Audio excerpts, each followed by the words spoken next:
हाय लोगोफोर, आंनि यूट्यूब चेनेलाव नोंथांमोनखौ गासैखौबो बरायबाय। आसा खालामो नोंथांमोना गासैबो मोजाङै दङ। आं दिनै नोंसोरनि गेजेराव आसाम टेट 2019 आव जालांनाय प्रिभियास कुइसन लानानै फैदों। नोंथांमोना जागायनायनिफ्राय जोबजासिम भिडिअखौ नायलांदो। फैदो दाना भिडिअखौ स्टार्ट खालामनि। Question number 121। ईशान मुसाहारिनि खन्थाइफोरखौ romantic, ideals, unparalleled in theme and attitude होननानै सोर पण्डितआ बुंदोंमोन? ए अपसनाव दङ मनरन्जन लाहारी, बी अपसनाव दङ सुरत नार्जारी, सी अपसनाव दङ मधुराम बर', डी अपसनाव दङ ब्रजेन्द्र कुमार ब्रह्म। बे कुइसननि एन्सारखौबो नोंथांमोनाबो होनो नाजादो। बे कुइसननि राइट एन्सारा जागोन सी अपसन मधुराम बर'। कुइसन नम्बर 122। 1926 मायथाइयाव नुजानाय बर'नि गुदि सिबसा आरो आरज खन्थाइखौ मदाराम ब्रह्मआ माबे बैसोआव रनसायदोंमोन? ए अपसनाव दङ 23, बी अपसनाव दङ 24, सी अपसनाव दङ 26, डी अपसनाव दङ 25। बे कुइसननि राइट एन्सारा जादों ए अपसन 23।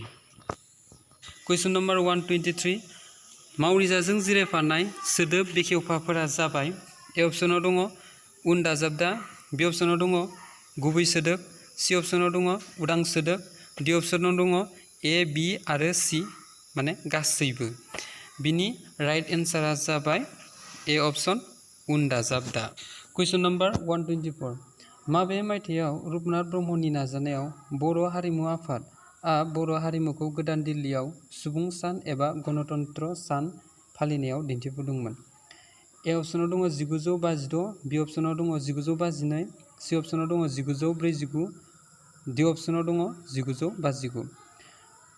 बे कुइसननि राइट एन्सारा जाबाय ए अपसन 1956। कुइसन नम्बर 125। दारेन्द्रनाथ बसुमतारिनि दोंसे गावनि जोनोम हादरखौ मोजां मोननाय खन्थाइया जाबाय।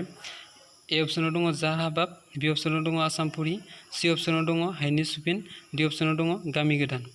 बे कुइसननि राइट एन्सारा जाबाय बी अपसन आसामपुरी। कुइसन नम्बर 126। 1919 मायथाइयाव दाजानाय बर' सात्र सन्मिलननि आफादगिरिया सोरमोन? ए अपसनाव दङ रुपनाथ ब्रह्म, बी अपसनाव दङ सभाराम ब्रह्म, सी अपसनाव दङ सतिश चन्द्र बसुमतारी, डी अपसनाव दङ मदाराम ब्रह्म। बे कुइसननि राइट एन्सारा जाबाय बी अपसन सभाराम ब्रह्म। कुइसन नम्बर 127। बर' नायजाबनि पायनियर होननानै सोरखौ बुंनाय जायो?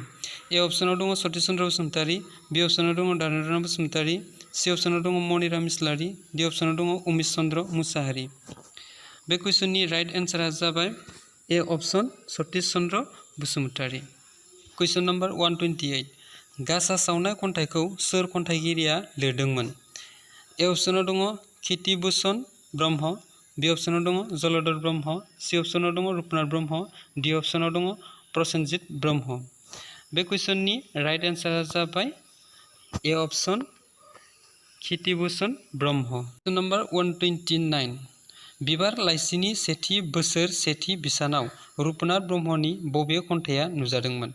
ए अपसनाव दङ हे आनान गसाइ, बी अपसनाव दङ बिबार, सी अपसनाव दङ बिमा फिसा, डी अपसनाव दङ बिबार खानाय। बे कुइसननि राइट एन्सारा जाबाय डी अपसन बिबार खानाय। कुइसन नम्बर 130। बाथ्रा भावनि गेजेरजों ए अपसनाव दङ समाज हारि आरो दोरोंनि बाथ्रायाबो बेरखांफायो, बी अपसनाव दङ गोजोननाय मोननो हायो, सी अपसनाव दङ गियाननि फुंखाखौ मोनदां हायो, डी अपसनाव दङ गोथो ओंथिखौ फोरमायो। बे कुइसननि राइट एन्सारा जाबाय ए अपसन समाज हारि आरो दोरोंनि बाथ्रायाबो बेरखांफायो। कुइसन नम्बर 131। बाथ्रा भावफोरा गावनो गाव मोनसे। ए अपसनाव दङ आबुं बाथ्रा फोरमायथिग्रा, बी अपसनाव दङ आद्रा बाथ्रा फोरमायथिग्रा, सी अपसनाव दङ गोथौ ओंथि फोरमायथिग्रा आरो डी अपसनाव दङ गोजाम बाथ्रा फोरमायथिग्रा। बे कुइसननि राइट एन्सारा जाबाय ए अपसन आबुं बाथ्रा फोरमायथिग्रा। कुइसन नम्बर 132। प्रमद चन्द्र ब्रह्मनि खन्थाइ बिजाबफोरा ओंखारदोंमोन? ए अपसनाव दङ हाथरखि हाला आरो सनाखि बिजाबाव, बी अपसनाव दङ बिबार लाइसियाव, सी अपसनाव दङ अखाफोर लाइसियाव, डी अपसनाव दङ सानस्रि आरो मुस्रियाव। बे कुइसननि राइट एन्सारा जाबाय ए अपसन हाथरखि हाला आरो सनाखि बिजाबाव। कुइसन नम्बर 133। सोमजायग्रा मावरिजा जों गाहायनि बबे सोदोब बेखेवफाखौ बर'आव बाहायनाय जायो? ए अपसनाव निफ्राय, बी अपसनाव नियाव, सी अपसनाव आ आरो डी अपसनाव खौ। बे कुइसननि राइट एन्सारा जाबाय ए अपसन निफ्राय। कुइसन नम्बर 134। आदै गोजान लामा बाथ्रा फान्दायनि ओंथिया जाबाय ए अप्शनाव दङ थाबायनो हायि, बि अप्शनाव दङ जेरावबो थाबायग्रा, सि अप्शनाव दङ नेहाद एसे, डि अप्शनाव दङ सुदेम जानाय। बे कुइसननि राइट एन्सारा जाबाय ए अप्शन थाबायनो हायि। कुइसन नम्बर 135 बिमा राव सोलोंनायनि मुलाम्फाखौ गाहायनि बबे बुंथिया रोखा खालामो? ए अप्शनाव दङ साबसिन आरो गोख्रोंसिनै बुजिनो हायो, बि अप्शनाव दङ फरायनायाव लोरबां जालाङो, सि अप्शनाव दङ फरायनाय आरो बुजिनायाव खहा जायो, आरो डि अप्शनाव दङ गोजौनि मोनसेबो नङा। बे कुइसननि राइट एन्सारा जाबाय ए साबसिन आरो गोख्रोंसिनै बुजिनो हायो। कुइसन नम्बर 136 गाहायनि बबे दोंसे खन्थाइखौ रुपनाथ ब्रह्मआ बांला रावाव लिरदोंमोन? ए अप्शनाव दङ मिलन संगीत, बि अप्शनाव दङ बर' जातिर संगिप्त परिचय, आरो सि अप्शनाव दङ बर'नि पान्डुलिपि, डि अप्शनाव दङ बर' कछारी जातिरि सम्बन्धे। बे कुइसननि राइट एन्सारा जाबाय ए अप्शन मिलन संगीत। कुइसन नम्बर 137 गाहायनि बबे मोनसे खौरां रिंसारथिया रिंसार होनायनि रोखोम आरो जायगा बादियै फारियै हाथाइ गुदि, गारां गैयि आरो सुइजाबहांगोरा महरै रिंसार होजायो? ए अप्शनाव दङ थ, बि अप्शनाव दङ फ, सि अप्शनाव दङ ख, डि अप्शनाव दङ द। बे कुइसननि राइट एन्सारा जाबाय ए अप्शन थ। कुइसन नम्बर 138 बर' रावाव थि दिन्थिग्रा दाजाबदाफोरा जिरायो? ए अप्शनाव दङ बिसाननि सिगाङाव, बि अप्शनाव दङ बिसाननि उनाव, सि अप्शनाव दङ ए आरो बि मोननैबो, डि अप्शनाव दङ गोजौनि मोनसेबो नङा। बे कुइसननि राइट एन्सारा जाबाय ए अप्शन बिसाननि सिगाङाव। कुइसन नम्बर 139 बर' रावाव मोननो हानाय महरसे नङै जथाय खौरां रिंसारथिया जाबाय? ए अप्शनाव दङ गोजा, बि अप्शनाव दङ गोसोम, सि अप्शनाव दङ फुलदुन, डि अप्शनाव दङ रोजा। बे कुइसननि राइट एन्सारा जाबाय सि अप्शन फुलदुन। कुइसन नम्बर 140 सतिश चन्द्र बसुमतारिया बबे जथुमायाव बर' थुनलाइ आफादनि आफादगिरि महरै सायख'जायो? ए अप्शनाव दङ दुधनै जथुमायाव, बि अप्शनाव दङ धुबुरी जथुमायाव, सि अप्शनाव दङ क'क्राझार जथुमायाव, डि अप्शनाव दङ बासुगाव जथुमायाव। बे कुइसननि राइट एन्सारा जाबाय ए दुधनै जथुमायाव। कुइसन नम्बर 141 बिमा राव सोलोंनायनि थांखियानो जाबाय? ए अप्शनाव दङ गोसोनि साननाय हनायखौ गोरलैयै आरो रोखायै फोरमायनो हानाय, बि अप्शनाव दङ साननाय गोहोखौ दावगाहोनाय, सि अप्शनाव दङ रावखौ सोलोंनायल', डि अप्शनाव दङ ए आरो बि। बे कुइसननि राइट एन्सारा जाबाय ए अप्शन गोसोनि साननाय हनायखौ गोरलैयै आरो रोखायै फोरमायनो हानाय। कुइसन नम्बर 142 प्रमद चन्द्र ब्रह्मआ सुजुनाय बर', इंराजि, हिन्दी सोदोब बिहुं बिजाबा नुजायो? ए अप्शनाव दङ 1996 मायथाइयाव, बि अप्शनाव दङ 1993 मायथाइयाव, सि अप्शनाव दङ 1990 मायथाइयाव, डि अप्शनाव दङ 1992 मायथाइयाव। बे कुइसननि राइट एन्सारा जाबाय ए अप्शन 1996 मायथाइयाव। कुइसन नम्बर 143 बिमा रावखौ the mother tongue is at once a tool, a source of joy and happiness and knowledge, a director of taste and feeling होननानै बुंदोंमोन? ए अप्शनाव दङ जन डुई, बि अप्शनाव दङ रायबार्न, सि अप्शनाव दङ स्टारबेन्ट, डि अप्शनाव दङ गेस्टल्ट। बे कुइसननि राइट एन्सारा जाबाय बि अप्शन रायबार्न। कुइसन नम्बर 144 मदाराम ब्रह्मआ पद्मश्री बान्थाखौ भारत सरकारनिफ्राय बबे मायथाइयाव मोनदोंमोन?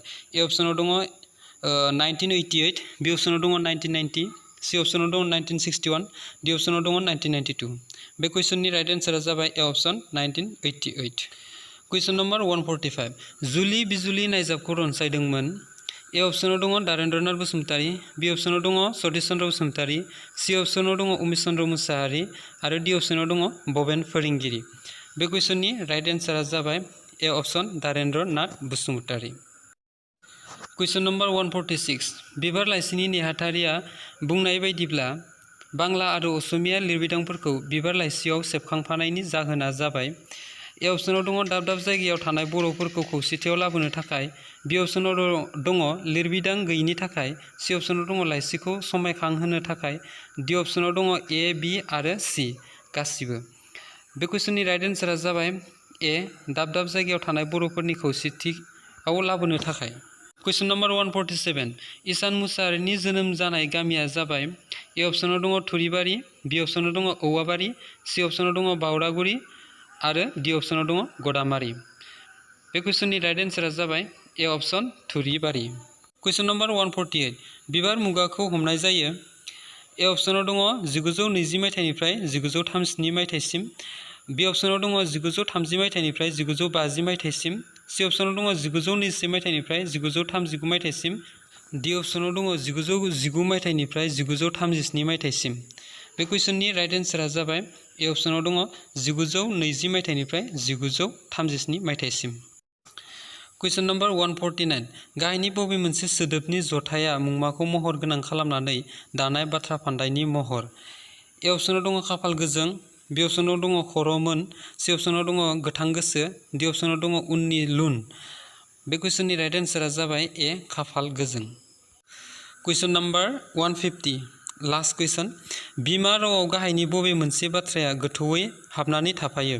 ए अप्सनाव दङ हारि हारिमु जारिमिनारि आरो बायदि बायदि, बि अप्सनाव दङ रावखौ गेबेङै सोलोंनायनि, सि अप्सनाव दङ हारि आरो रावखौ जौगाखांनायनि, आरो डि अप्सनाव दङ हारिमुआरि गुमुरखौ। बे कुइसननि राइट एन्सारा जाबाय हारि हारिमु जारिमिनारि आरो बायदि बायदि। साबायखर थाबाय भिडिअखौ जोबजासिम नायनायनि थाखाय। आरो आंनि बे भिडिअखौ मोजां मोनदोंबा साबस्क्राइब, लाइक, कमेन्ट, शेयार खालामनो दाबाव।